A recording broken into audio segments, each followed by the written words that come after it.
Halo, Assalamualaikum warahmatullahi wabarakatuh.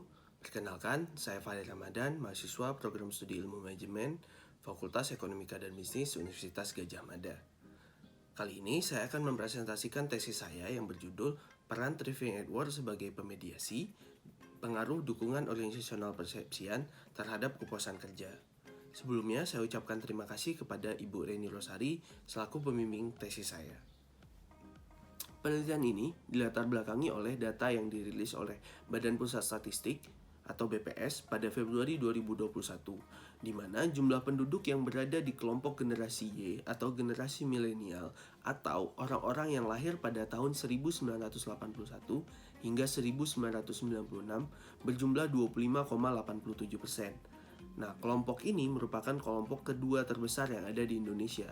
Nah, generasi ini juga merupakan generasi yang berada di usia produktif atau memenuhi para pekerja di sektor pekerja di Indonesia. Nah, lebih lanjut, Pinzaro et al. 2016 memaparkan bahwa anggota di generasi milenial ini merupakan orang-orang yang fleksibel, yang ingin ditawari berbagai pilihan untuk dipilih. Mereka juga ingin berkembang, tapi hanya sesuai dengan apa yang mereka mau. Dan ketika mereka memiliki perasaan bahwa mereka berhak untuk berkembang. Nah, terlihat jelas hal ini dalam tuntutan mereka ketika di lembaga pendidikan atau pada pemberi kerja. Nah, saat mereka merasakan berkembang, mereka merasakan kemajuan dan mereka memiliki momentum yang ditandai dengan munculnya pemahaman dan pengetahuan yang lebih baik atau sense of learning dan munculnya kegairahan dalam bekerja. Jadi mereka sangat tertarik gitu dalam bekerja atau sense of vitality sesuai yang dipaparkan oleh Spitzer 2005. Nah, dua hal tersebut menjadi dimensi dari thriving. Penelitian mengenai thriving at work belakangan ini sepertinya semakin menarik minat peneliti. Beberapa penelitian terdahulu menunjukkan thriving at work memiliki kaitan dengan dukungan organisasional persepsian, seperti di Abid et al. 2015, Rook et al. 2018, atau Klein et al. 2019. Nah, teori yang terdasari penelitian ini teori konservasi sumber daya atau yang dipaparkan oleh Hofbauer tahun 1989 memiliki prinsip bahwa yaitu individu berusaha untuk mempertahankan, melindungi, dan membangun sumber daya dan apa yang mengancam mereka adalah potensi atau kerugian aktual dari sebuah sumber daya yang berharga. Sumber daya adalah sesuatu yang dirasakan individu untuk membantu mencapai tujuannya, sesuai yang dipaparkan Hasselbeck et al. 2014. Berdasarkan penelitian yang dilakukan Zay et al. 2017, dukungan tempat kerja dan thriving at work dapat dikatakan sebagai sumber daya karena merupakan sarana yang mendukung individu untuk mencapai tujuannya. Berdasarkan meta-analisis Klein et al. 2019, thriving at work memiliki kaitan dengan dukungan organisasional persepsian dan kepuasan kerja. Penelitian ini mengenai dukungan organisasional persepsian terhadap kepuasan kerja masih terdapat inkonsistensi. Selanjutnya, rumusan masalah dalam penelitian ini. Anderson et al. Lebih lanjut memaparkan bahwa generasi milenial memiliki karakteristik yang dapat mengubah hasil pekerjaan di organisasi. Penelitian yang dilakukan Eisenberger et al. Tahun 1997 menunjukkan dukungan organisasional persepsian dan kepuasan kerja memiliki keterkaitan, namun beda konstruknya. Penelitian lain yang dilakukan Erdogan dan Enders tahun 2007 juga menunjukkan keduanya terkait, namun tidak berpengaruh secara langsung. Namun, penelitian yang dilakukan Alcover et al. Tahun 2018 dan Mann et al. 2020 menunjukkan kedua variabel tersebut dapat berpengaruh secara langsung. Hasil dari penelitian terdahulu tersebut memicu peneliti lain menggunakan variabel pemediasi seperti pemberdayaan psikologis dan burnout. Penelitian Zay et al. Tahun 2017 menunjukkan adanya peran thriving at work sebagai pemediasi dan pengaruh dukungan tempat kerja terhadap kepuasan hidup karyawan. Untuk mengisi kesenjangan tersebut dan berkontribusi pada penelitian mengenai thriving at work, penelitian ini mengintegrasikan thriving at work, dukungan organisasional kerja persepsian, dan kepuasan kerja. Selanjutnya, pertanyaan penelitian. Pada penelitian ini terdapat dua pertanyaan penelitian. Yang pertama, apakah dukungan organisasional persepsian berpengaruh positif terhadap kepuasan kerja? Yang kedua, apakah thriving at work memediasi pengaruh dukungan organisasional persepsian terhadap kepuasan kerja? Dan untuk tujuan penelitiannya adalah menjawab pertanyaan penelitian sebelumnya. Selanjutnya, untuk manfaat penelitian. Penelitian ini memiliki dua manfaat. Yang pertama, manfaat teoritis. Penelitian ini diharapkan dapat berkontribusi dalam menambah literatur penelitian mengenai Thriving at Work. Penelitian ini juga mengungkapkan pengaruh dukungan organisasional persepsian pada kepuasan kerja dengan menggunakan teori konservasi sumber daya. Selanjutnya, untuk manfaat praktis, penelitian ini diharapkan dapat dijadikan acuan bagi organisasi dalam menerapkan kebijakan yang mendukung kinerja karyawan agar terciptanya kepuasan kerja pada karyawan, khususnya generasi milenial. Penelitian ini bertujuan meneliti pada generasi milenial yang merupakan kelompok generasi paling dominan di dunia kerja saat ini, sehingga penelitian ini diharapkan dapat mampu membantu organisasi dalam mengambil kebijakan yang sesuai dengan karyawannya. Teori yang digunakan pada penelitian ini adalah teori konservasi sumber daya. Hopewell tahun 1989 memaparkan prinsip dasar dari model ini adalah bahwa orang berusaha untuk mempertahankan, melindungi, dan membangun sumber daya, dan bahwa apa yang mengancam mereka adalah potensi atau kerugian aktual dari sumber daya yang berharga ini. Sumber daya itu sendiri didefinisikan sebagai objek, karakteristik pribadi, kondisi, atau energi yang dinilai oleh individu atau yang berfungsi sebagai sarana untuk mencapai objek, karakteristik pribadi, kondisi, atau energi.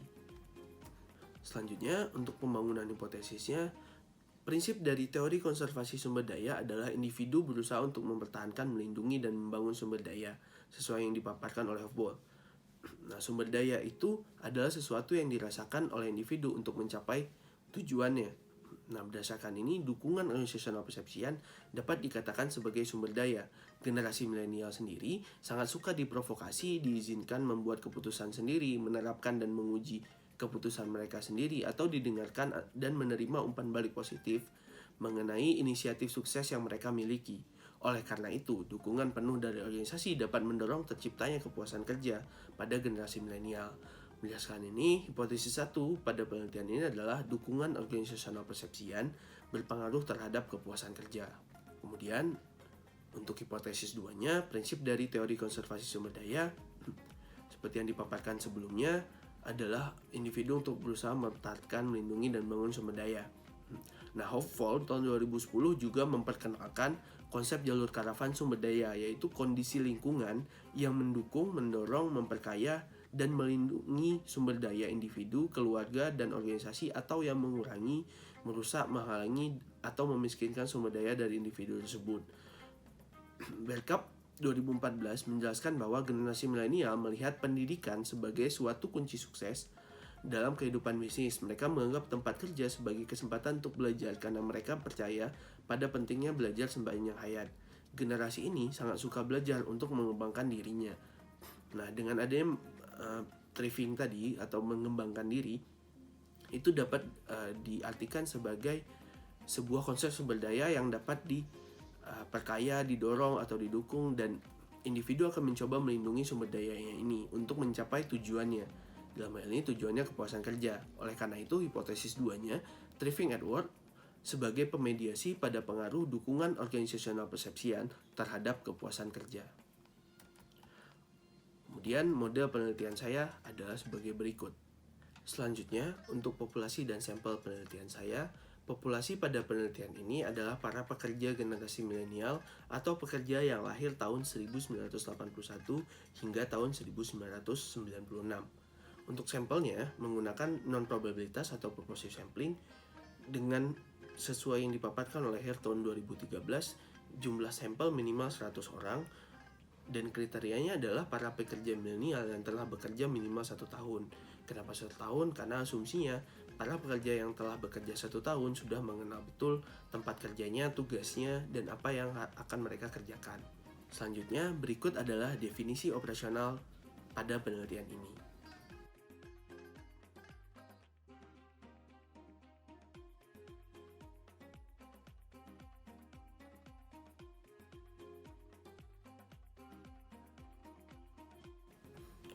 Untuk metode analisis data, uji analisisnya menggunakan SEM dan WordPLS, dan uji validitasnya menggunakan validitas wajah, konten, kriteria, dan konstruk. Uji reliabilitasnya dilakukan dengan melihat besarnya nilai Cronbach's alpha. Jika nilai lebih dari 0,6, maka instrumen tersebut reliable. Untuk uji hipotesis menggunakan confirmatory factor analysis dan path analysis melalui R-square. Selanjutnya, hasil sebaran kuesioner dari penelitian ini adalah berdasarkan tabel berikut.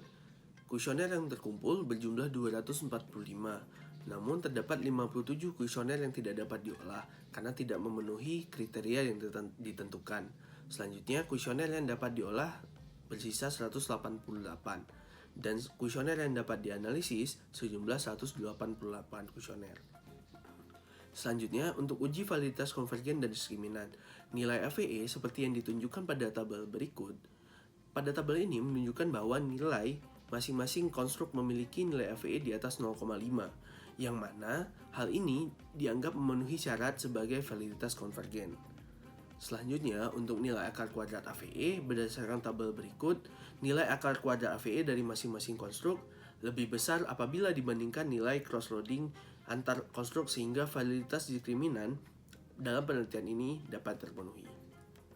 Selanjutnya, untuk reliabilitas konstruk, pada penelitian ini, nilai composite reliability dan Cronbach's alpha menunjukkan angka seperti yang ada di tabel berikut.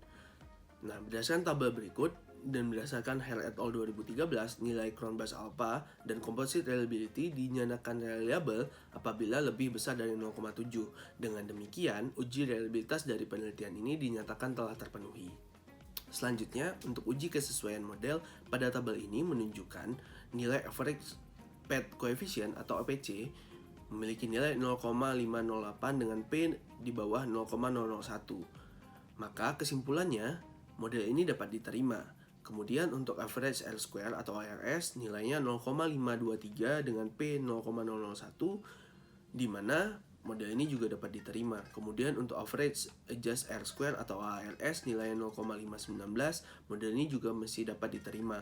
Kemudian untuk average block VIF atau AVIF nilainya 1,613, di mana model ini dikatakan ideal. Kemudian untuk average full collinear VIF atau AFVIF nilainya 2,428, di mana model ini juga masih dapat dikatakan ideal. Kemudian terakhir untuk nilai Tenenhaus GOF atau TGOF 0,548, di mana model ini menunjukkan bahwa kategori model yang kuat. Selanjutnya, untuk uji hipotesis. Hipotesis yang pertama, dukungan organizational perception berpengaruh pada kepuasan kerja. Hasilnya adalah terdukung dengan beta 0,50 dan P di bawah 0,01.